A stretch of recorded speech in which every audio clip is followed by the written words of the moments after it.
Okay, so good morning po at narito po tayo ngayon sa Barangay Bukal. Ito po yung exact location ay Bukal Elementary School kung saan nagaganap itong charity works ang ating mga kababayan na mga riders. Mula po sila sa iba't ibang lugar ng Luzon at upang mabigyan ng tulong ang isang nating kababayan na taga Bukal din po. At mamaya-maya lang ay atin po ma-interview ang yung founder nitong charity mission na to. Siya po si Noel Bundalian at dyan lang po kayo. Tayo po ay magbibigay ng update po sa inyo. Thank you.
Ginaganap natin ngayon. Ay, magandang umaga sa lahat. Ginagawa po na ngayon yung second charity mission ng Federation ng Kalamba City Riders Club. Na kung saan ito yung pagbibigay tulong.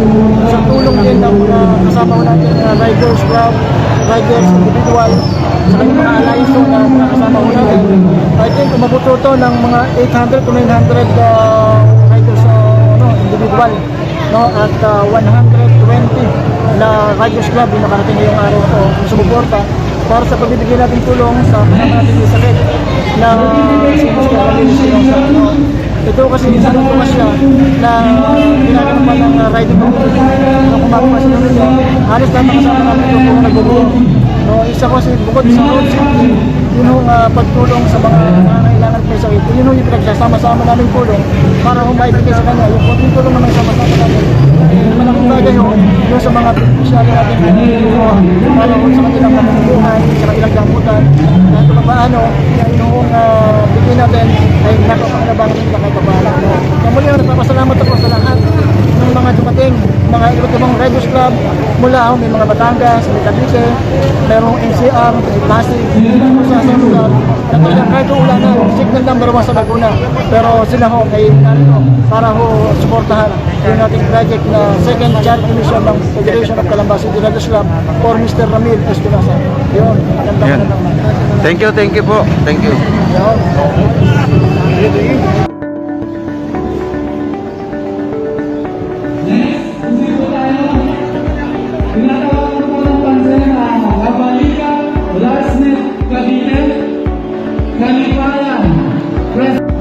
Kasama natin ngayon ang isa sa mga masugid na supporter nitong charity mission na to, si Ma'am Nancy. Ma'am, good morning po. Hi, good morning. So, Ma'am, actually, lagi-lagi namin kayo napapanood, lalo sa inyong mga vlogs, no, sa inyong Facebook. Kami po ay follower. Ma'am, ano po ba ang may bibigay niyo pong payo doon sa ating mga kababayan, mga riders na para din po sila ay makapag-take part nitong charity na to?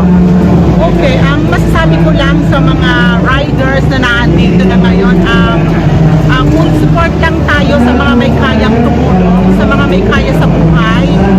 Tulungan natin yung mga kababayan natin ngayon, lalo na sa mga nasalanta ng kalamidad, lalo na sa mga kababayan natin na kung saan ay nangangailangan ng tulong, ay kailangan nating tulungan. Dahil ang mga tinatamasa natin ngayon sa buhay, yan ay pinaghirap lamang sa atin ng Diyos. Na kailangan natin i-share at gamitin sa maayos na paraan. Ma'am, isa pang tanong doon po sa ating mga kababayan dito, ma'am, na mga gusto kayong maabot, ma'am, baka po may mga panawagan kayo. Okay, kababayan natin na gusto akong maabot, i-message nilang po ako sa aking personal account sa Facebook. At I am willing to help sa kaya or sa abot ng aking makakaya. Ayan. Thank you ma'am, thank you sa tulong mo at suporta mo. Kami ay follower mo. Thank you, thank you. Thank you.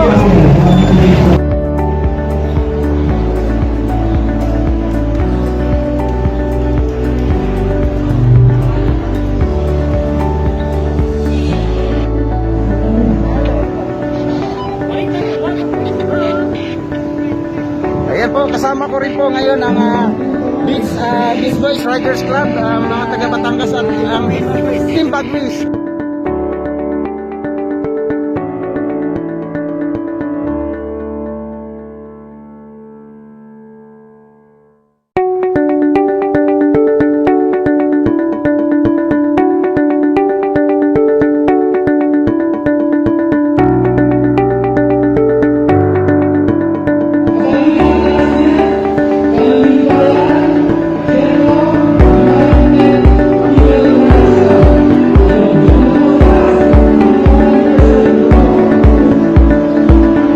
Oh, sir, ano pangalan po nila? Si Marlo. Marlo. Marlo Loque. Sir Marlo, taga saan po kayo? Dito lang po sa Parian, Barangay Parian. Ayun, taga Parian lang kayo. So anong pangalan ng grupo nyo, sir? SRG po. Ano no? SRG. SRG. Sir, sir, pangilan nyo pong sama ngayon ng mga charity na ginagawa? Ayun hindi ko po alam kung gaano karami na. So ibig sabihin, dahil hindi nyo na alam kung gaano na karami, so kayo ay tumutulong po talaga pagdating sa mga charity. So, May nag-aambaga naman po. sir, ano ang ibibigay mo pong advice sa ating mga kasamahang riders na gustong sumali sa mga ganitong pagkakataon? Sa gustong sumali po, willing naman po kami tumanggap ng gustong sumali. Ito po ay magandang karanasan. Nagbibigay po kami ng tulong. At enjoy lang na enjoy. Yeah, sir, thank you po ha.